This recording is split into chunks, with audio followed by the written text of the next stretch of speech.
आशा करता हूँ आप सब बहुत अच्छे होंगे। मेरा नाम है सिद्धांत अग्निहोत्री।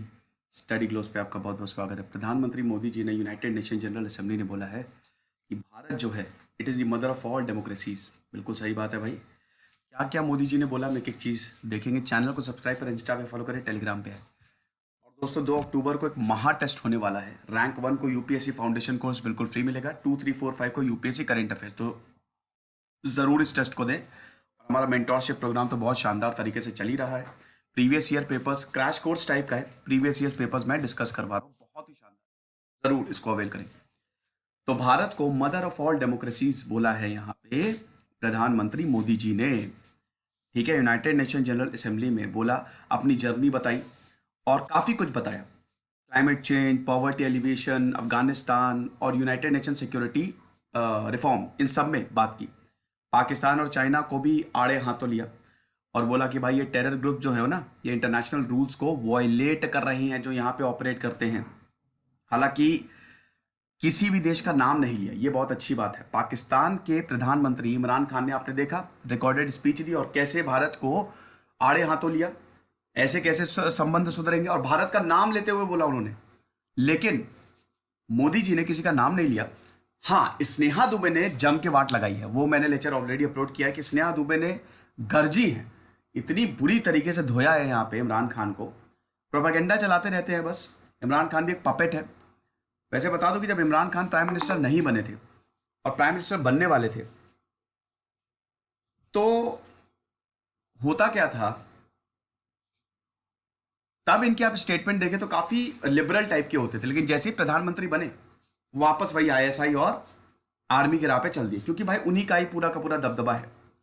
तो यहाँ पे नरेंद्र मोदी ने बोला कि मैं अपने देश को रिप्रेजेंट करता हूं, जो कि demo mother of all democracies है। ये चीज है। Bharat has entered 75th years of independence. 2022 में हम 75वां आज़ादी दिवस मनाएंगे अगले साल। और हमारे डेमोक्रेटिक ट्रेडिशन 1000 साल पुराने। बिल्कुल सही बात है भाई। इंडस वैली सिविलाइजेशन से हम डेमोक्रेसी है, जहां सारी सिविलाइजेशंस में राजा महाराजाओं का रूल था। हम एक इक्वल सोसाइटी थे, इगैलिटेरियन सोसाइटी है। बहुत बड़ी बात है भाई। और हमारा जो डाइवर्सिटी है, that is the symbol of strong democracy. हम बहुत सारी लैंग्वेजेस बोलते हैं, वाइब्रेंट डेमोक्रेसी है। और हम अपनी डेमोक्रेसी को और ज़्यादा स्ट्रेंथन करेंगे। यहाँ पे बताते हैं अपने बारे में कि इसी डेमोक्रेसी ने, भारत जैसे देश ने, एक छोटे से बच्चे को जो कि चाय बेचता था, प्रधानमंत्री बना दिया। और वही छोटा सा बच्चा जो कि बहुत गरीब था, चाय बेचता था, वो यूनाइटेड नेशन जनरल असेंबली में बोल रहा है। देखिए, एक चीज तो बात है, इस फ्रैंकली स्पीकिंग, नरेंद्र मोदी एक ऐसे प्रधानमंत्री हैं जिनको हेट भी बहुत आया और लव भी बहुत आया। इन बिटवीन कुछ नहीं है। या तो आप इनसे बहुत प्यार करेंगे या तो आप इनसे नफरत करेंगे। ठीक है, इन बिटवीन भी है। जैसे मैं इन बिटवीन हूं कि भाई जो जो सही है वो बोलो। नरेंद्र मोदी की ऐसी बहुत सारी पॉलिसीज एकदम डिजास्टर साबित हुई हैं। काफी कुछ हुआ भी है इनके टर्म में, वो बिल्कुल सही नहीं है। एक प्राइम मिनिस्टर होने के नाते आपको ये शोभा नहीं देता। बहुत कुछ अच्छा भी किया है, बहुत कुछ अच्छा किया, वो भी सराहना है। बहुत बढ़िया काम किया कुछ चीजों में।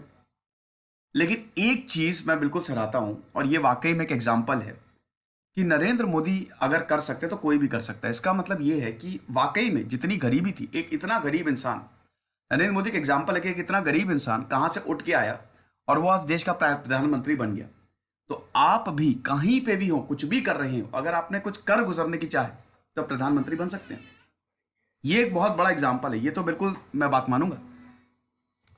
उसके बाद आपको पता ही है कि प्रेसिडेंट जो बाइडेन और कमला हैरिस से भी मिले थे। काफी मीम्स भी आए थे उस चीज को लेके। तो वही बताया था कि प्रधानमंत्री मोदी जी ने डेमोक्रेसी, मतलब इन्होंने बताया कि ये एक शेयर्ड वैल्यू है और हम एक एग्जाम्पल सेट करना चाहते हैं। भारत एक ग्लोबल कंसेंसस बनाना चाहता है अगर मैरीटाइम सिक्योरिटी की बात करें, स्पेशली इंडो पैसिफिक रीजन में। साथ ही साथ कोविड वायरस का ओरिजिन, उत्पत्ति कहाँ पे हुई। World Bank ease of business index अभी कैंसिल कर दिया ना, ये कैंसिल क्यों हुआ? दोनों ही की वजह है चाइना। चाइना में ट्रांसपेरेंसी नहीं है, तो पहली बात तो वो होनी चाहिए। अफगानिस्तान के रोल पे बात की, पाकिस्तान पे बात की कि भाई यहाँ पे रिग्रेसिव माइंडसेट दिखाता है।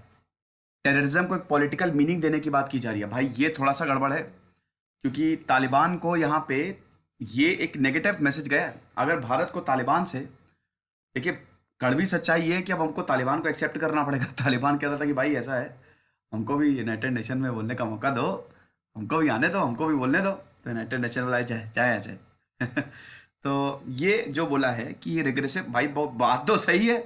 एक समय पे छठे हुए आतंकी आज फाइनेंस मिनिस्टर है, जिन पे इनाम था millions and millions of dollars का, आज एजुकेशन मिनिस्टर, प्राइम मिनिस्टर बन के बैठे हुए हैं। तो भाई ये रिग्रेसिव माइंडसेट वाले आज पॉलिटिशियंस बने बैठे हैं। तो यही बोला है कि हमको ये अलर्ट रहना पड़ेगा, हमको सतर्क रहना पड़ेगा कि अफगानिस्तान एक बहुत ही वल्नरेबल कंट्री है और कोई भी देश अफगानिस्तान को यूज ना करे अपने इंटरेस्ट के लिए। उसके बाद वैक्सीन पे भी काफ़ी कुछ बोला कि भाई भारत के, पूरी दुनिया भर के लोग आए यहाँ पे वैक्सीन बनाए। हम 75 सैटेलाइट जो हैं वो लॉन्च करने वाले हैं। डीएनए वैक्सीन, एमआरएनए वैक्सीन, नेसल वैक्सीन के बारे में बोला और सबको भारत भी बुलाया। और सरकार का डिसीजन है कि अब कोवैक्स अलायंस जो है ना, जो गरीबों को वैक्सीन बांटना था, कोवैक्स बनाया था WHO ने, तो अब उसको दोबारा हम रिवाइव करेंगे। फिर भारत को क्लाइमेट चेंज से भी लड़ना है।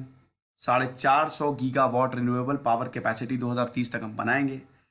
और भारत की पॉपुलेशन जो है वो हर जगह फैली हुई है और वो दुनिया के लिए ही काम करेगी, दुनिया को आगे बढ़ाने के लिए काम करेगी, क्योंकि भारत आगे बढ़ेगा तो दुनिया आगे बढ़ेगी और भारत जो है वो दुनिया को ट्रांसफॉर्म करेगा। तो ये सारी चीजें हैं। चाणक्य की फॉरेन पॉलिसी ट्रीटाइज अर्थशास्त्र से उन्होंने बोला कि भाई अगर सही समय पे सही एक्शन नहीं लिया जाता तो हमेशा फेलियर ही होता है।